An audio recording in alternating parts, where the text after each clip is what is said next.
as you think about like, how ops have to be designed to manage an insurance business, to prepare for scale, to handle all of these different touch points, right? To manage the complexity while still ensuring that the customer is not overwhelmed or, disaffected by the complexity that they're facing, right?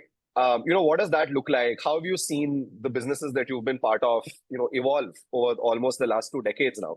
And some of the things that you all did from a strategic perspective, any initiatives that come to mind where ops really played a strong role in delivering value to the business? I think that'd be fantastic to understand. And also, if you could just give us a sense of scale, right? Like, how many people are we talking about? What does that setup look like where you have to implement all of this operationally? So let's talk about the second question first. So right now, we're also in the midst of transformation, right? When we started the company in 2008, the workflows were manual, right? You had to create these manual workflows. Then you kind of migrated to a rule-based approach where you still had humans, and that human touch was human on the process, inside the process, but the workflow was automated via, let's say, rules. Then you went to semi-automated workflows where you said, okay, if out of 20 touch points, hypothetically, can I manage 5 to 6 touch points through an automated process wherein I keep the customer abreast about what's happening in his or her life cycle, but then I do have the balance 15 where I'll have a human touch. So semi-automated workforce kind of workflows, which came out of rule-based approach itself, right? From a completely manual analog to rule-based to semi-automated. Now you're kind of looking at redefining that entire value chain and saying that, okay, what are the touch points that I can completely avoid? What are the touch points? Let's say a preceding touch point could, let's say, an AI based approach on a preceding touch point, and I'll talk about that later. Can it eliminate, let's say, next 3 touch points and kind of make it much more shorter, seamless, and not overwhelm the customer? So currently, this is the journey that a typical life insurance company would have gone through in terms of looking at how have their touch points and value chains evolved over now. Um, and to manage this depends on scale. So if you are looking at, let's say, a 3 billion INR kind of a top line that you kind of generate, which means anticipating around 2 million plus customers coming or 3 million customers coming every year, you would today, earlier you would lead a, let's say, a 400, 500 strong workforce at the back end, plus the sales that you kind of looking at. Today, that would have shrunk to, let's say, 150 to 200, depending upon the number of transactions which require a human intervention. 2 transactions which are completely automated and can be governed more rather than kind of run, right? So that's where I would look like, the entire value chain would look like. And if you had to think about some of the initiatives that you've seen implemented, right, that made sort of like big shifts in operational transformation and customer success, really helped these businesses scale. If you have any top of mind, we'd also love to hear about them. So, a couple of things that we learned internally, actually, and I learned internally. So, one of the things that I learned is when you have a customer in the center, and a lot of people talk about this customer in the center. What does that mean, right? You have a product that you think will fit the need of a segment, and then you've identified that to be a segment where you want to kind of bring that product in, uh, and then as you get in, you start to learn about more about the customer. So that's one approach. Works in a lot of industries, works in a lot of products that you kind of think you understand the need, create a product to fill the gap, then take it to the market, understand the segment as you kind of place the product in the market. In insurance, I realized that there's a finite set of products that insurance can create, right? Because it has an angle of mortality, it has an angle of long term pricing, it has a regulation that governs all of this. So, really knowing who your customer is, how does he eat, sleep, how does he think, what are his financial needs, what are the financial gaps, actually becomes brilliant. So when we started the armed forces business, we understood the soldier very well. We knew what the soldier would go through in his entire life cycle as a soldier, from the time he or she gets recruited to the time he retires, right? And that's because of obviously understanding of that segment, coming from that segment helped me do that better. Now, when you do that, you realize, okay, what was the product that would fit the bill, or what are the array of products that one could kind of help them fill their financial life gaps, right? How will they behave? What will they like? What will they not like? When are they available? When can I touch base with them? When can I not touch base with them? What part of the entire value chain I need to automate today rather than waiting for waiting for a technology to come in? Is there a way for me to automate it, right? And I'll give you some examples of it also.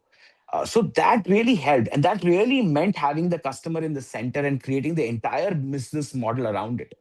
Who is the right person to reach out to that customer? How do I reach out? What is the distribution mechanism? If I know that they live in self-sustained military bases, which are restricted military bases, how will I enter? Are they allowed to be digitally present in the social media or in the other digital medias? So if not, then how do I kind of get into them? How do I service them? Analog, digital, all of those questions had to be kind of answered, right? So when we learn, and I'll talk about this a little more, but when we learned this, every business that we created, which could be even insurances, the main stable businesses are tied agency model. What is tied agency? You recruit advisors who are licensed advisors of yours who undergo a license program or a process, and then they kind of distribute for you. And those are purely based commission based advisors. You've got bank assurance partners who via their banks distribute for you. You've got brokers, corporate agents. So we use the same tenets as we build the other distribution models.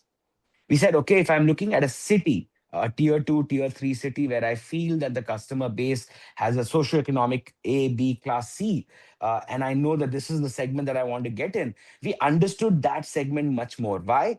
By saying that what is that economic activity that drives that city? If let's say I'm getting into Shimla, I know that Shimla is a horticultural hub.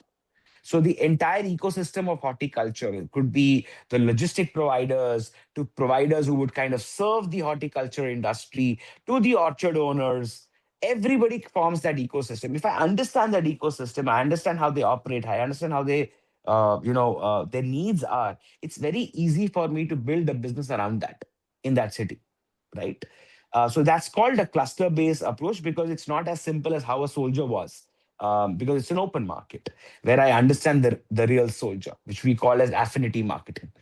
Now, few things that we understood when we did that. For example, 2010, you did not have core banking networks. The banks were not completely, wired on the core banking systems, especially the PSU banks.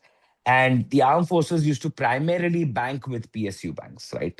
The likes of SBI, Indian Bank, Union Bank, etc., Punjab National Bank, etc., etc. So now a soldier was deployed in a location for 2.5 years, 3 years.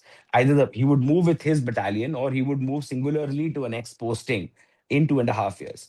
He used to shut down the bank account in the existing location, go to the new location, open a new bank account to kind of get his salary benefits. And there was a system within the army, the accounts department, where if he was shutting this down and opening a new bank account, that information would flow in so that the accounts could kind of ensure that they remit the salary in the right bank account at the right time. Now, that was a disaster for us. Why? Because we sold a long term product to the customer, which he bought in station A where he was posted. And he was supposed to pay me for 10 years. So we kind of linked his bank account to ours for him to be very, very, tension free for us to kind of deduct money from his bank account the time, like a typical ACH or an ECS transaction, right? Now that bank account ceased to exist with which I had a mandate. He shifts to another location, opens a new bank account. Now he doesn't know how to touch base with me. I don't know how to touch base with him. Mobile number portability was not a norm that time. So even his mobile number would change, his bank account would change, and everything fell apart. Not because his intent was not to pay, but the entire ecosystem was wired that way. And this was 2010, 2011, where all the tools and at our disposal were not there, right? So what did we do first? we went to SBI, which was 85% people were banking with SBI even today. That's the same situation. We kind of asked them that you've got 12,000 odd branches, you've got 4,000, which is networked on the core banking software. What about the balance of 8,000? So then we kind of gave them the idea and we introduced them to the army, the local authorities for them to get branches inside the cantonment in the shopping complexes, which they did. And they kind of really helped us say that, okay, while a person is shutting down a bank account, he's opening another bank account, which is also of my bank only. Can I network that too and kind of give you back the information that 1, 2, 3 has shut down, but 4, 5, 6 has kind of same person has kind of come up with the same KYC and opened up 4, 5, 6. Kind of then I link up. Then there was no Android, there was no iOS, so there's Java. So we created a Java-based app. And we called that M Sampark or Mobile Sampark. And what we did was that was an SMS that I would send it to you as a customer. That SMS had a link and you could download an app. Now you change your mobile number, but you kept your handset, the app would work. You change your handset, but you kept your mobile number, the app would work. Only in let's say very least probable situations where you changed your mobile number and handset at the same time is when I would struggle. Now, what I would do, that was a push-based system. So I used to download that app, used to put in your particulars. It used to tell you that, okay, please push me. Where are you? So the guy used to say, I'm moved in from, let's say, Delhi to JNK, Srinagar. So he used to push back saying, now I'm in Srinagar. I used to get that information that he's now in Srinagar. I used to push back another information saying that, okay, now that you're in Srinagar, this is your contact point.